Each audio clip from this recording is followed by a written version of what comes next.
드디어 WHO 전문가팀이 중국 우한 수산시장에서 중요한 단서를 발견했다고 발표했습니다. 블룸버그는 코로나 바이러스의 기원을 조사하는 WHO 전문가들이 중국에서 오랜 기간 조사를 마무리하고 있다. 우한 수산시장이 코로나 팬데믹에 어떠한 역할을 했는지 중요한 단서를 발견했다. 세계보건기구를 도와 분석 중인 동물학자 피터 다스작은 2월 10일 중국을 떠나기 전 주요 결과를 발표할 것이라 말했다. 보도했습니다. 발표를 앞두고 현재 전세계 전문가들은 박쥐에서 인간으로 가는 명확한 경로가 없다며 코로나 바이러스를 연구하는 최대 규모의 생물 실험실인 우한 바이러스 연구소에서 박쥐가 탈출했을지도 모른다고 말하고 있습니다. 이번 WHO 조사를 함께한 피터 다스작은 무슨 일이 일어났는지 보여주는 몇 가지 진짜 단서를 발견했다. 코로나19 발병 직후 수산시장이 문을 닫고 청소했지만 여전히 많은 물품이 남아있었다. 사람들이 서둘러 떠나면서 장비와 도구를 남겼고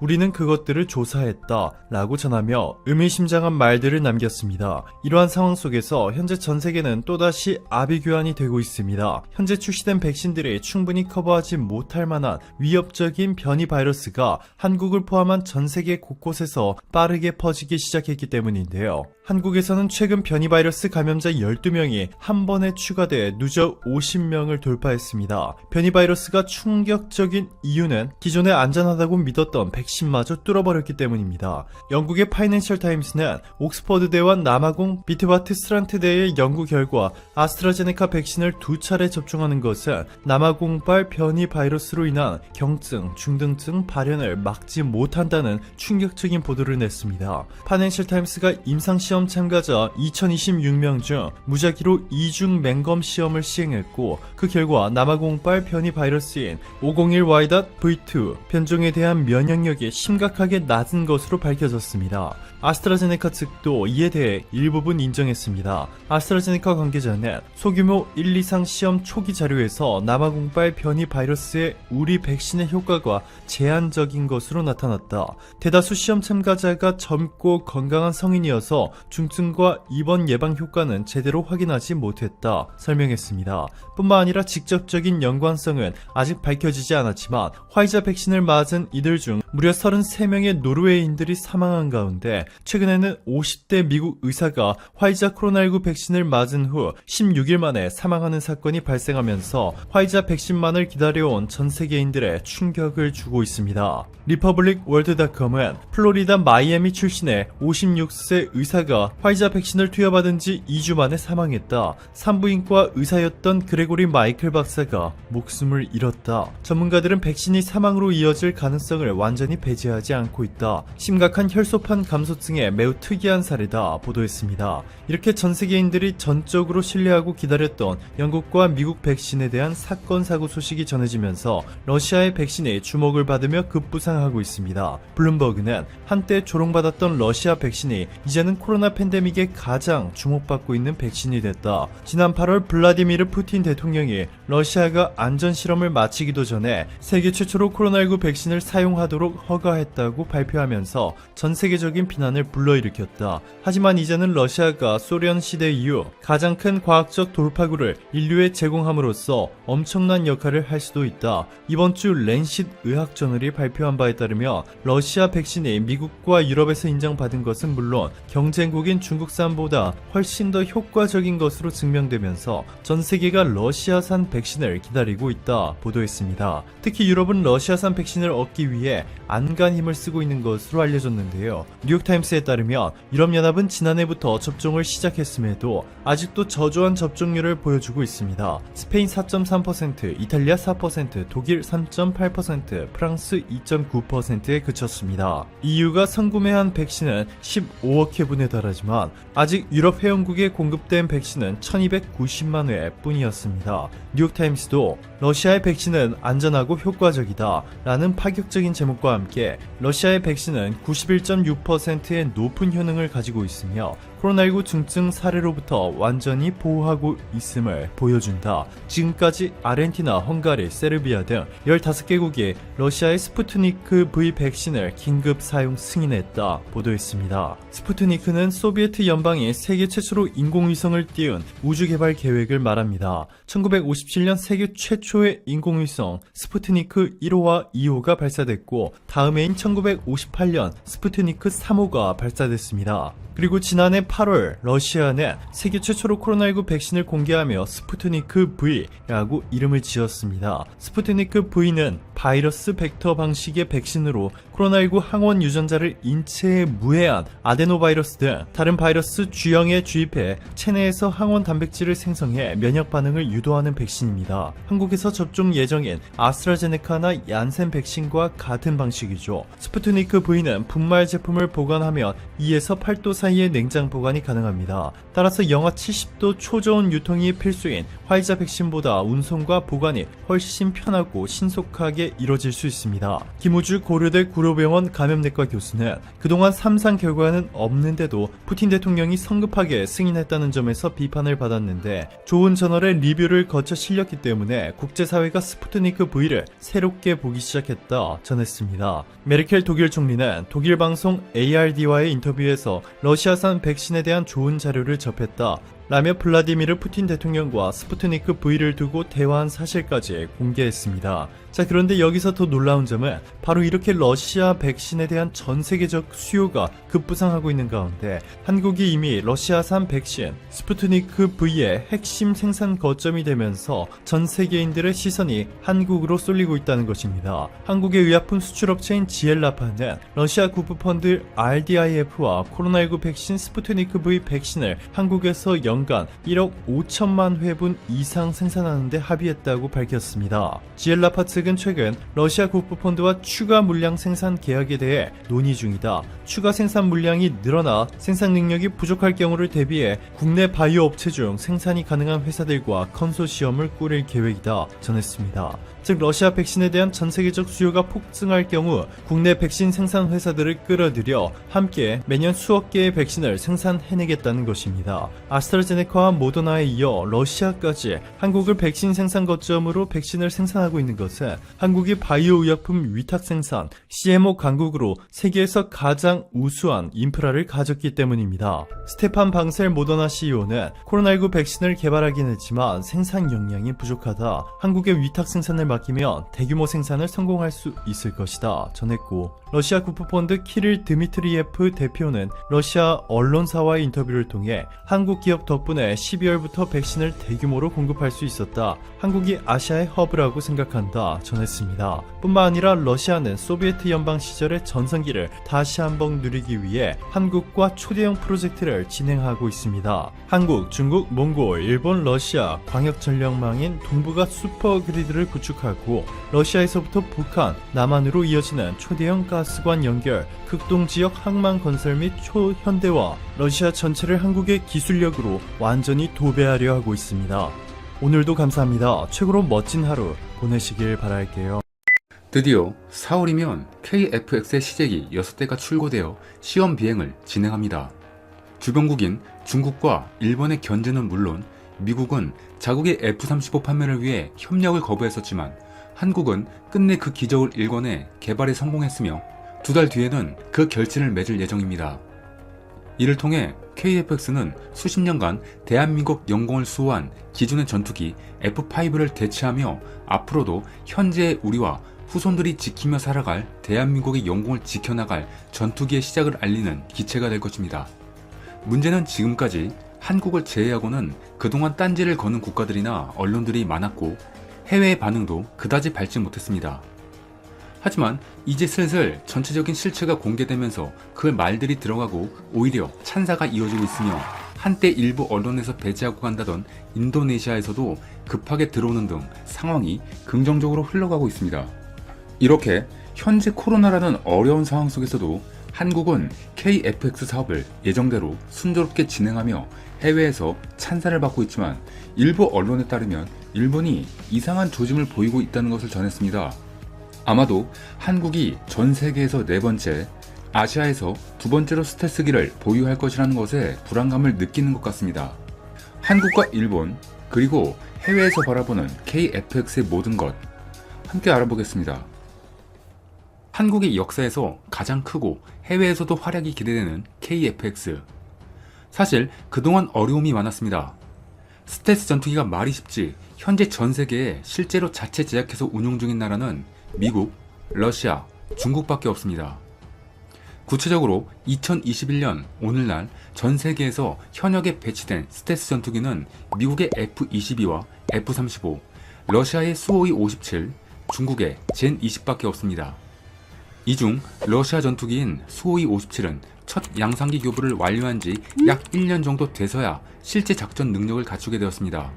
중국의 젠 20도 기대만큼 스텔스 성능이 나오는지 의문이 가는 상태죠.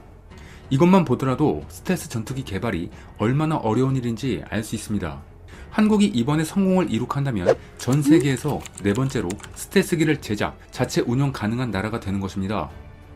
이는 실로 엄청난 일인 것입니다. 이런 것에 맞춰서 한국은 제작에서도 자신감이 있게 진행해와서 세계의 많은 국가들의 논란을 잠재우기도 합니다. 현재 다른 나라에서도 스텔스기를 제작하려는 움직임이 포착되고 있지만 이 중 최고의 관심을 받는 기체는 한국의 KFX로 스텔스기 제작 과정을 거의 실시간으로 중계하며 서브 시스템 이찰부터 원형기 기체와 제작 현장을 모두 공개해 왔을 정도로 자신감 넘치는 준비를 해야죠. 최근에는 마무리 조립 중인 현장을 공개하기도 했습니다. 해외 관련 전문가들의 예상과는 달리 한국의 자체 전투기 개발은 매우 순조로워 보이며 사실상 당초 계획보다 3년 정도 앞당겨진 2023년부터 전력화가 가능할 것으로 예상합니다.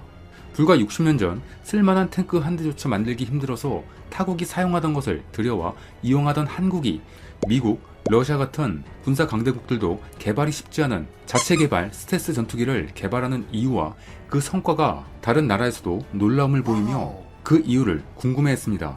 KFX는 한국 역사상 최대 무기 개발 프로젝트이며 한국형 전투기를 전 세계에 알리고 수출하기 위해 한국이 작정하고 시작한 프로젝트입니다.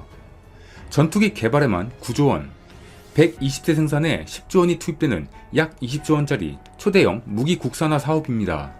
KFX는 곧 퇴역할 F4와 F5 전투기를 대체하게 될 것입니다.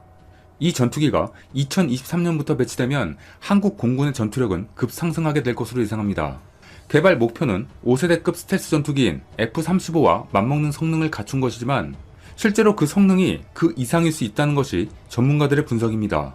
그렇기에 KFX는 확실히 F-16 이상의 성능을 가진 전투기이며 혹자들은 KFX가 미국의 F-22와 중국의 젠 20과 겨루게 될 것이라고 분석합니다.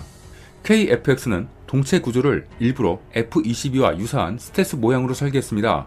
대부분 센서를 기체 안에 넣었고 동체 아래 장착하는 4발의 중거리 공대공 미사일도 반쯤 매립한 상태죠. 또한 스텔스기의 특징인 내부 무장함을 추가로 만들 수 있도록 설계에 미리 반영해둔 상태입니다. 여기에 KFX의 스텔스 기능을 개량하면 F-35보다 우수한 수준이 될 것이라는 전망도 있습니다. 이로써 KFX는 아시아 최강의 전투기가 될 것으로 예상하며 한국의 전투기 개발 능력은 사실상 영국이나 프랑스와 동등하거나 그것을 능가했다는 평가도 나옵니다. KFX 프로젝트는 현재까지 1300여 명의 엔지니어가 투입됐으며 지난 5년여간 수많은 연구 인력이 투입됐죠. 최근에는 370여 명의 숙련된 선박 관련 엔지니어 등 800여 명이 KF 설계를 위해 카이에 충원됐습니다.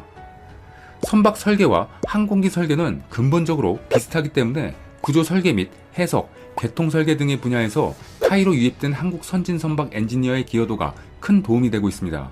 KFX를 제작하기 위해서는 엄청나게 많은 부품과 구조물을 직접 개발하고 제작해야 하는데 한국은 현재까지 수십만 개에 달하는 표준품, 구조물, 기계장치 등을 모두 직접 설계했으며 이미 제작까지 완료한 상태입니다. 이는 매우 대단한 일이 아닐 수 없습니다. 특히 눈에 띄는 점은 신소재, 무선 부품인 질화 관륨 반도체 직접 회로를 국산화하겠다는 방침을 밝힌 것인데 이 반도체는 스텔스 전투기의 레이더에 들어가는 첨단 부품으로 반도체 강국인 한국은 미래 산업에 사용될 질화 관륨 반도체 분야를 선점할 계획까지 가지고 있습니다. 이렇게 한국은 핵심 부품 국산화를 빠른 속도로 추진하고 있는 중이죠. 현재 KFX는 부품과 장치를 모두 종합해 실제 전투기를 만드는 최종 단계에 있으며 시제기 1호기는 다가오는 4월 완성될 예정에 있습니다. 이후 약 2년간의 지상시험과 정형화된 비행시험 등의 과정을 거쳐 2023년 개발을 완료할 것으로 예측되는 상황이죠. 다시 말하지만 이는 기존의 2026년보다 약 3년 정도 앞당겨진 수치입니다. 지금까지 한국은 자국의 기술로 만든 K2 전차와 K9 자주포, 이지스 구축함, T-50 고등훈련기 등이 모두 예상을 뛰어넘는 성능을 보이며 주변 강대국들을 놀라게 하였고, 이번 KFX 프로젝트가 그 기술력의 최정점을 보여줄 것이라고 예상하고 있습니다. 하지만 KFX 프로젝트에는 큰 걸림돌이 하나 있습니다. 그것은 바로 인도네시아와의 계약입니다. 인도네시아는 KFX 개발 사업비의 20% 규모인 약 1조 7천억 원을 투자해 KFX를 기반으로 자국 공군이 운용할 IFX를 직접 생산하겠다는 계획이었죠. 이를 위해 인도네시아는 2016년부터 카이에 기술진 110여 명을 파견했습니다. 이 계획의 연구 개발 비용은 80억 달러가 소요될 것이라고 보수적으로 예측하고 있으며, 당초 한국과 인도네시아 양국은 KFX 120대를 92억 달러에 구매하기로 확정지은 상태입니다. 그러나 인도네시아는 지금까지 약속한 분담금을 내지 않고 있었습니다. 2019년 초까지 2,200억 원만 납부했으며 현재까지 체납금은 약 5천억 원에 달합니다. 게다가 잠수함 추가 계약을 빌미로 안 그래도 적게 낸 KFX 개발 분담금을 줄여보려는 행동은 한국의 인내력을 테스트해보려는 행동으로 보입니다. 최근에는 인도네시아 정부가 한국을 뒤통수 치고 프랑스 전투기 라파를 구매할 것이라는 보도 등이 계속 나오면서 인도네시아가 KFX 사업에서 손을 뗄 것이라는 예측이 다수 전문가들로부터 나오고 있는 상태입니다. 인도네시아의 이런 말도 안 되는 행동에 한국의 네티즌들은 정말 헛웃음을 지을 수밖에 없는 상황인 것입니다. 한국의 네티즌들은 이런 반응을 보였습니다. 그냥 빼는 것이 낫겠다. 왜 이런 중요한 것을 거저 먹으려 하는지 모르겠다. 그냥 한국 돈으로 한국만 진행하자. 이런 반응이었습니다. 이런 상황에서 골치 아픈 인도네시아를 아예 빼버리고 한국끼리 이번 프로젝트를 진행하려는 움직임이 포착되었다는 기사가 며칠 전 SBS를 통해서 발표되기도 했습니다. 하지만 점점 공개되는 모델과 한국의 뛰어난 기술력을 직접 보고 그 가치를 아는 인도네시아가 이번 계약에서 빠지는 무리수를 두진 않겠죠. 이 SBS의 보도는 사실 오보로 발표가 났습니다. 지난 30일 방위사업청은 지상파 방송의 보도가 오보임을 공식 확인했습니다. 사실 지난 24일과 25일 이틀간 자카르타에서 인도네시아 정부와 한국형 전투기 KFX를 놓고 인도네시아 전투기 IFX 공동 개발 프로그램 참여에 대해 재협상을 했다고 전했기 때문입니다. 관련 업계에 따르면 인도네시아는 자국의 경제 사정을 고려해 납입 기간을 연장해 다가오는 2031년까지 추가로 연장해 줄 것을 요청했다고 전했습니다. 아울러 인도네시아 정부는 한국형 전투기 KFX 사업 개발에 적극적으로 참여할 의사를 밝혔고, 그동안 미뤄왔던 분담금 중 일부인 1,320억 원도 송금했으며 앞으로 KFX 공동 개발에 그 전과는 다른 모습을 보이겠다고 밝혔습니다. 이로 인해 한국의 차세대 전투기 사업은 더욱 속도를 내게 된 것입니다. 사실상 한국은 KFX 개발 과정을 거치면서 전투기 제조를 위한 근본적인 인프라를 모두 갖추었습니다. 이번 프로젝트로 숙련된 KFX 엔지니어들은 한국 카이뿐만 아니라 한국 첨단 항공 우주 분야의 중요한 인적 자원이 될 것으로 예상합니다. 현재 카이의 전투기 제조 인프라는 세계 최고 수준입니다. 또한 차세대 전투기 개발 프로젝트인 KFX가 성공적인 단계적 결과를 보여주면서 나가고 있으며, 한국의 방위 무기 체계들이 국제 방위 무기 산업에서의 연이어 성공적으로 수주를 만들어가고 있습니다. 이런 분위기 속에 한국은 항공모함 및 핵 잠수함 건조 계획 등과 더불어 국방 분야를 더욱 활발하게 성장시킬 계획도 가지고 있습니다. 이는 세계 첨단 무기 개발 경쟁에서 큰 의미를 부여하는 사건이라 할 수 있습니다. 하지만 이런 상황을 매우 불안한 눈빛으로 보고 있는 나라가 있습니다. 바로 옆나라 일본입니다. 최근 일본 언론에는 한국의 KFX 사업에 대해 자세히 분석한 글이 있었습니다. 예전과는 다르게 완성 단계인 현재의 KFX를 두고 어느 정도는 인정하는 듯한 모습을 보여줍니다. 특히 차세대 전투기 개발은 일본도 진행 중에 있기 때문에 한국의 성공은 비교당하기 딱 좋은 상황입니다. 일본은 현재 차세대 전투기로 F3를 개발 중에 있습니다. 2020년 개념 설계 착수를 시작으로 2024년 시제기 제작, 2031년 양산을 목표로 하고 있습니다. 그러다 보니 한국이 먼저 스텔스기를 개발하는 것에 매우 신경을 쓰는 분위기죠. 특히 해외 언론이 한국의 KF-X 진척도가 일본보다 압도적으로 앞서 있다라고 언급하자 일본 내의 반응도 이런 급박한 분위기가 물씬 풍깁니다. 이를 반영하는 일본의 현재 반응입니다. 넷 우익 발광 시작. 어떤 기분인가? 한국은 이미 제6세대까지 고려하고 있어. 유인기의 허겁지겁 허둥대는 잽은 이미 한 바퀴 뒤진 것도 당연한 일. 개전하면 먼저 제공권 탈취하고 동해를 속공으로 제압하여 일본에 상륙할 수 있겠네. 일본은 진다. 잽 랜드 항공 전력의 세태는 분명하지. 일본은 대체 뭐하고 있던 거냐? 동북아에서 공중전이 벌어진다면 한국 공군은 KF-X와 F-35 그리고 F-15K를 함께 사용하는 전략을 취할 거야. KF-X가 스텔스 기능만 증명한다면 동북아에서는 한국의 하늘을 넘볼 수 있는 나라는 없을 거다. 개발 구상만으로 실현된 거로 생각하는 건가? 바보입니다. 스텔스 기능이 없다는 것을 외부에 알리지 마. 말 안 해도 다 아니까. 이리저리 조합한 부품으로 만들고 스텔스 F3 등과 비교되다니 뜻밖이다. 진짜로 이대로 나온다면 일본은 한국보다 늦어지는 것은 어쩔 수 없다. 한국의 기술력을 인정 못한다면 이대로 게임은 끝이 날 뿐이다. 이상 간추린 일본 반응이었습니다. 일본도 현재 F3를 개발 중에 있다고 하니 자존심이 상할 만도 할 텐데요. 각 나라의 전투기를 비교해보는 것도 관심 포인트가 될 것 같습니다. 예전 2001년 3월 20일 공군사관학교 졸업식장에서 한국은 국산 전투기 개발을 공식 선언했었습니다. 이날 정부는 한국 공군은 21세기 항공우주군 건설이라는 비전을 실현하기 위해 거시적인 안목과 치밀한 준비를 해야 한다라며 늦어도 2015년까지 최신의 첨단 국산 전투기를 개발할 것이라고 선언했었죠. 그로부터 20년이 지난 오늘날 한국은 세계 4번째로 5세대 스텔스 전투기 개발이라는 대업을 눈앞에 두고 있습니다. 예정대로 마무리까지 잘 진행되어 한국의 푸른 하늘을 당당하게